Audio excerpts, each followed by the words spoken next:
Greetings and felicitations. This is Michael Haspel, and you are listening to Quantum Froth Dispatches. We're going to kick things right off with Part 2 and the conclusion of the UMBRA Case File, Operation Eidolon. Skybird, this is Dropkick with a red dash alpha message in 2 parts. Break. 5, 4, 3, hands on keys, turn.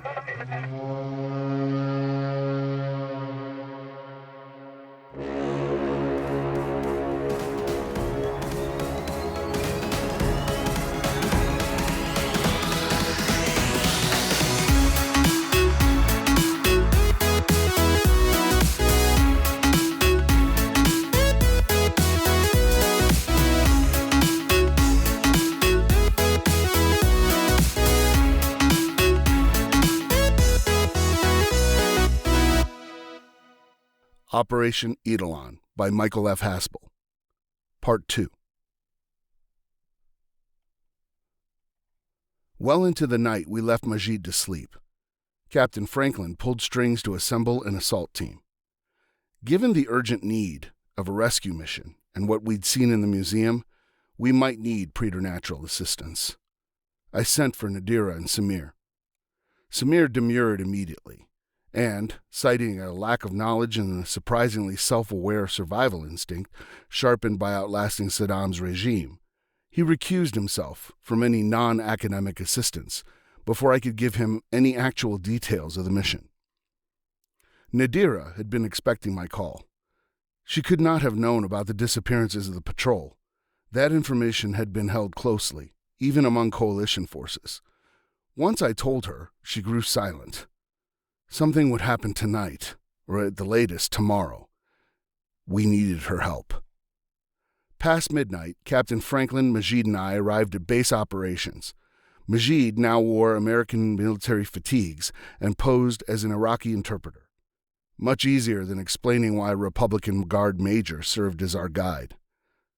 3 Black Hawk helicopters and a group of operators stood nearby. These were snake eaters, real bearded killers. I might have counted myself among them more than a decade ago, but that was before the lure of academia and neglected discipline. True to the joint nature of the Jayak, a disparate force stood before us, members of the SEALs, MARSOC, SAS, and vaunted Delta. Their original missions for tonight had been superseded so they could participate in the rescue mission. Nadira stood apart from the strike force in civilian garb. Her ill-fitting body armor and helmet made her look diminutive. She bore 2 huge satchels, but would not part with them when I offered to help her with her burden. She pursed her mouth in a thin line and flexed her hands into fists over and over again. When I told her she didn't have to come and that she could coach me into whatever needed to be done, she laughed quietly. I've studied this for weeks, and it is above my considerable knowledge. You may believe you have a measure of learning, Doctor, but at best, nothing would happen if you attempted any necessary workings. And at worst? I asked. Let's not think about that right this moment, she answered. Just then, another member of Delta arrived with an additional set of nods. Helmet-worn night optical devices better known as night vision goggles. When Captain Franklin asked where he got them, the Delta member answered that he'd acquired them, military slang for having appropriated equipment outside usual channels, and we shouldn't ask any more questions. We all had a quiet chuckle, and it served to break the tension somewhat. He offered to find me a rifle, but I patted the 1911 sidearm I carried, which had been gifted to me by an Egyptian gentleman of considerable antiquity, and pointed out that if I needed the rifle in such esteemed company, we were all in for a really bad night. Captain Franklin gave a short mission brief. Insert via helo a few kilometers from the coordinates, then follow Majid to one of the several spider holes which served as entrances to the subterranean city. The assault team would enter, neutralize the enemy, rescue our men, and exfiltrate by the same entry spider holes or, barring that, by one of the towers which Majid assured us protruded above the desert. The rest of us would await topside, serve as a rapid reaction force if needed. We boarded the helos without further ceremony and were on our way. I thought my days of racing at low level over the Iraqi desert had ended with Desert Storm more than a decade earlier. I'd been wrong. Each of us sat in silence, lost in our thoughts, contemplating or visualizing the events this night might bring. The first leg of the mission went without incident. Helos dropped us in the desert a few clicks away, and we moved quickly to the objective. At the first spider hole, our team noiselessly killed a set of guards. The flat, green, two-dimensional image of the nods distanced us from the world and gave everything a less than visceral experience. Near the spider hole, they'd driven a thick pole into the ground. A member of the missing patrol lay impaled atop the pole. The man had been skinned, and thick blood and viscera drooled from the corpse. We stared at it for a moment in shocked horror. Then the men, resigning themselves to the idea that the opportunity to discover survivors might be rare, redoubled their efforts. Majid showed them where the other spider holes lay, and once they dispatched the guards, we discovered similar grisly trophies at each one. It unnerved me somewhat as I realized that the location of the holes formed an arc, as if we were encountering the outer edge of a vast circle at least a kilometer in diameter. Beyond the holes lay a wide ditch I had previously mistaken for a wadi on the map, but being near it, I could tell it was clearly man-made. And farther than that, perhaps 200 meters away, a rock-strewn hill crowned with curious megaliths rose against the horizon. We returned to our original hole and prepared for entry. Captain Franklin turned to Majid and drew his sidearm. For a moment, the air grew thick with tension. Then he flipped the weapon in his hand and extended it, grip first, to Majid, who accepted it without hesitation. The two men shared a look. I'd seen the expressions they wore before. It was an innate, wordless understanding of trust between honor-bound warriors that transcended politics. It spoke of a shared bond gained through facing a common enemy and agreeing monstrosities shouldn't exist. It was a tacit agreement that though they might be foes again someday, in this instant, while facing such nameless evil, they were brothers with a common cause. The moment passed, and we returned to the mission. Majid approached the spider hole and described the circuitous process needed to access the underground city.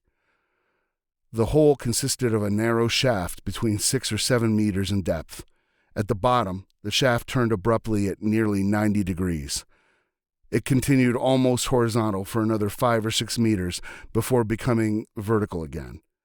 Then it was perhaps 3 or 4 meters to the bottom and the entrance to the city. At this description, the faces of many of the men looked grim.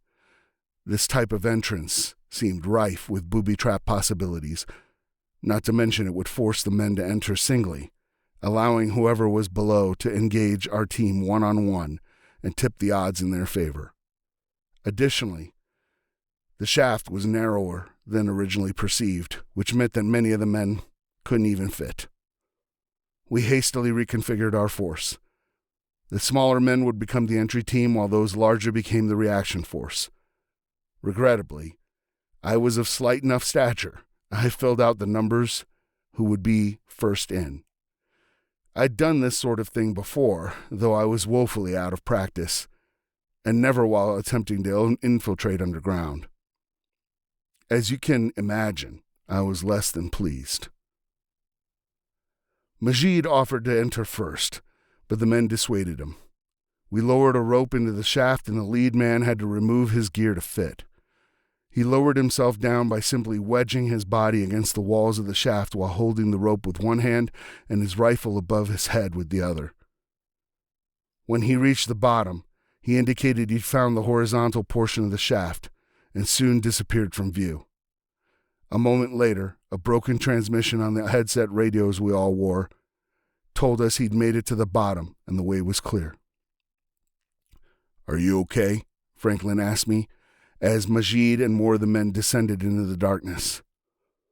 I found that I'd been breathing rapidly, nearly hyperventilating. This was more than mission jitters. There was something about that shaft that unnerved me to my core. "You don't have to go, you know." "They've got enough guys down there," Franklin said. I nodded, my mouth bone dry. The last man removed his gear and crawled into the entrance. My turn. I took off my body armor and flipped up my nods. I remarked how black the night looked, even with the silvery light of the gibbous moon, which had nearly set at this point. I tied off my 1911 using the lanyard loop in the grip and smiled at the history of the firearm. I recalled stories of the Vietnamese tunnels of Cu Chi, and it occurred to me the pistol was old enough to have been there. Well, it made it out, so maybe so would I. Franklin helped me lower myself into the shaft. I crept down the tight walls. They grew so narrow at one point that the only way I could pass was to hold my arms over my head and use my feet, wedged against the confines, to control my descent. When I reached the bottom, I quickly saw the horizontal portion of the shaft. It appeared tiny, maybe only 40 centimeters in height and a little more than half a meter wide. I would have to enter it feet first. As Majid had explained, progressing on my belly would be the preferred approach, so I could lower myself into the next vertical portion. I maneuvered myself into position. I had to kneel opposite the entrance and back my legs into the entrance while scooting further down the wall. The unyielding stone pressed against me and I contorted myself into position.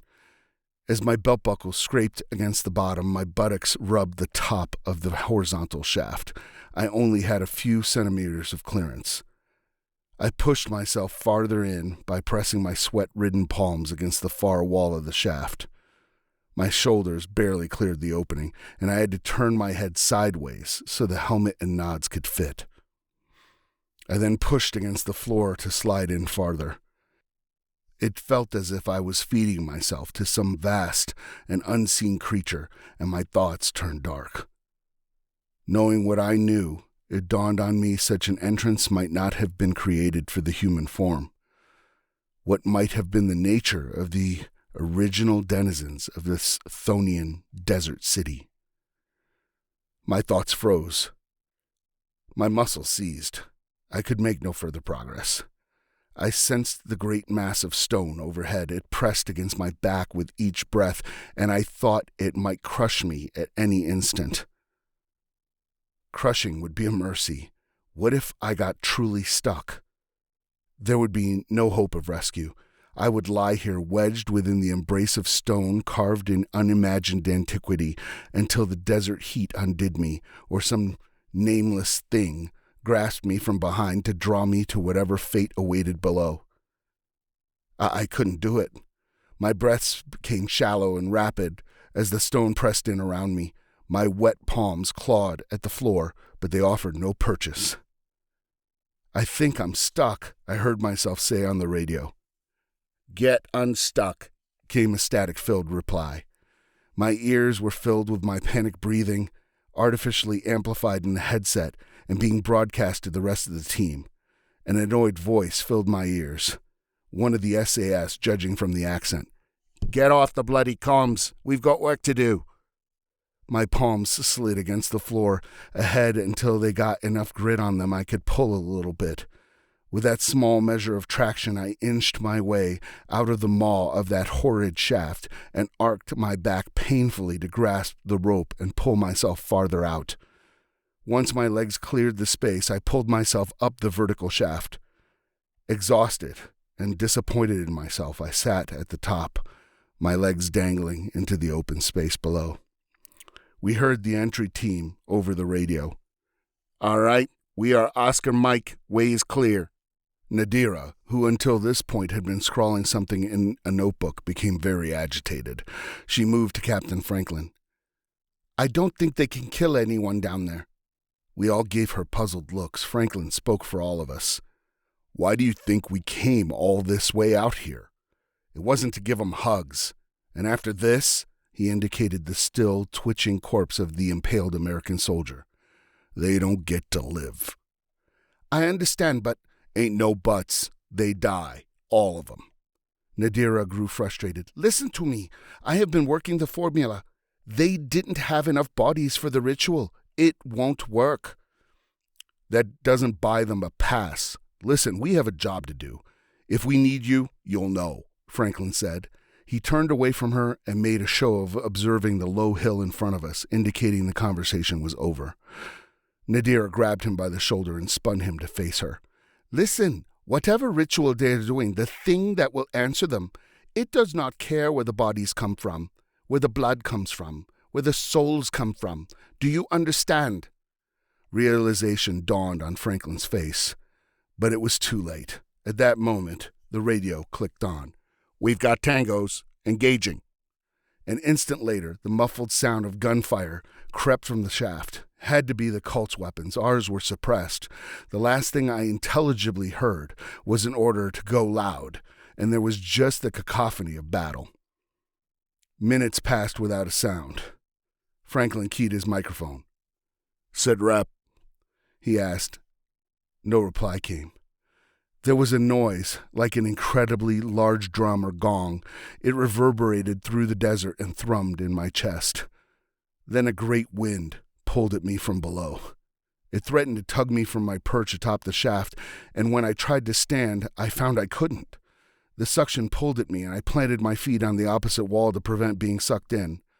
All grew still. The drum or gong sounded again, this time accompanied by a horrid ululation that grew faster and faster until it vibrated the very air around us.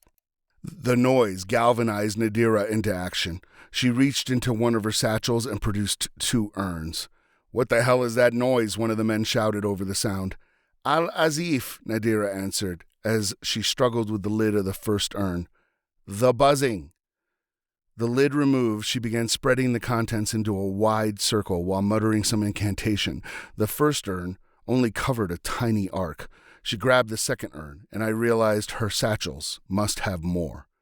What can I do? I asked, and finally tore myself from the shaft to move to her side. She paused momentarily, breathing heavily, and though her eyes showed intense terror, the rest of her seemed as calm as if she were performing some household chore. Do you know the Vurish sign? She asked. I nodded.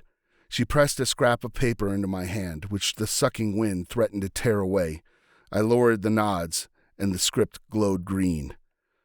Do this, and be quick. We have no time. I tore the lid off another urn and spread the contents with one hand as I read the nearly unintelligible words from the scrap of paper with the other, hoping beyond hope that I pronounced the formula correctly. Nadira and I worked in concert and formed a protective circle. We'd just completed the ring when an explosion came from one of the megaliths on the hill.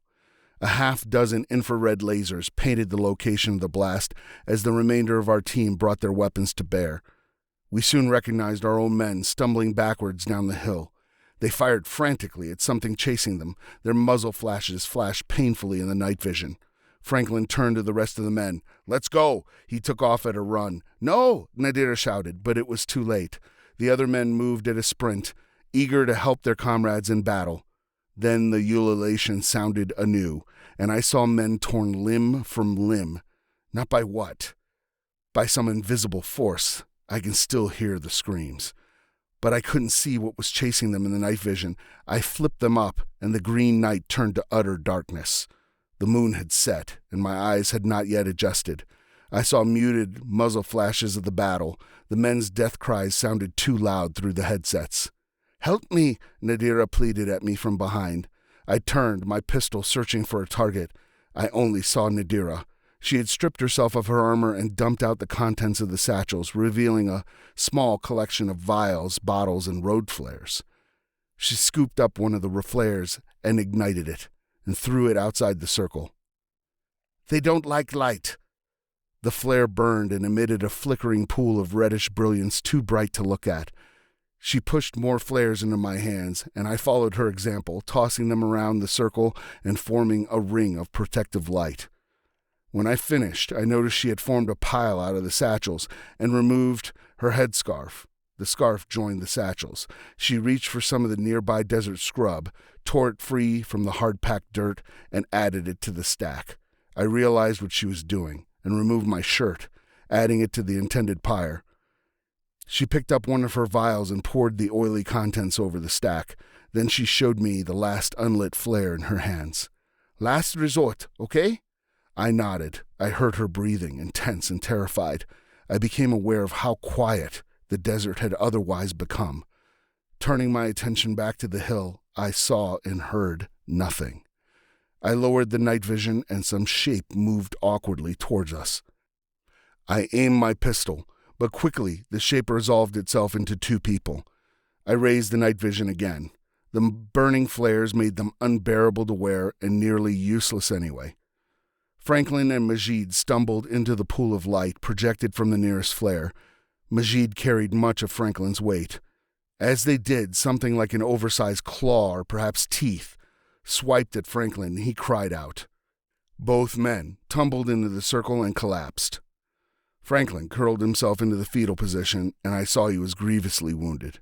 Majid met my eyes. His were wide with horror. He said one word, "Ifrit." Then he fell silent. I stared into the red-tinged darkness as the flares burned. I saw nothing, but then my other senses perceived them. They gave off a smell I cannot entirely describe, but which I will never forget. Something like the sulphurous odor of a struck match, but not exactly like that. Almost sweeter, but also rotten. I heard them paw at the desert floor and saw the prints they left in the sand as they grunted and snuffled to one another and probed the light of the flares. Over time, the flares began to die out. Nadira lit the makeshift pyre and it burned brightly. We clung to each other as the light barely reached the outer edge of the circle. The things moved, and I could almost make them out in the darkness. Nadira retrieved one of her bottles and poured the contents into her hand. She stepped forth towards the circle's edge and blew the powdery contents into the air. Then I saw one of them. An amorphous shape materialized in reaction to the powder. It changed constantly like smoke, polyp appendages growing from its formless mass and vanishing at the same speed, tentacles and wings and teeth-ringed maws and eyes. I recoiled and my pistol barked as it fired until the slide locked back on an empty magazine. I screamed and laughed and fell backwards to the desert floor. I'm told I repeated a line from Tolkien ceaselessly. "Swords are no more use here." I repeated it until it lost all meaning, though I knew it was my sanity slipping from me. I couldn't stop giggling, as if I'd been told the most inane joke, and I was the only one who got it. Nadira, by some measure, kept her wits. I owe that woman my life, and though this was the first time she saved me, it was far from the last. We waited in the frigid desert until the first glow of the merciful sun chased the things away. Rescue came, and there were innumerable inquests, interrogations, and investigations to get to the bottom of the disastrous mission. I don't think they ever got to the truth. I know I didn't tell anyone what really happened until now. Captain Franklin and the Jayak had enough pull to clear us, though there were still repercussions. He made sure B-52s carpet bombed the area, and we hoped the explosives collapsed the underground city. And that was the end of Operation Eidolon. Put what you want in your report. It's just one more file amongst many. The end. This concludes Part 2 of Operation Eidolon by Michael F. Haspel. Happy Halloween, everyone. Couldn't keep us from the sea.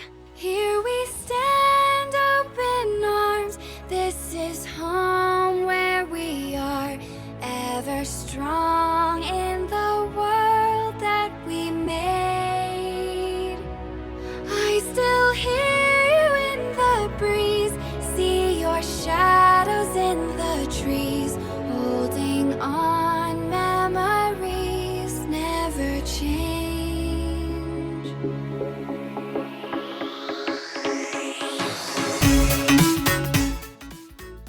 You have been listening to Quantum Froth Dispatches by Michael Haspel. Music and other cues are brought to you by The Fat Rat. The song you are hearing is Monody, featuring Laura Brehm. Thank you for listening, and we now return you to your mundane reality.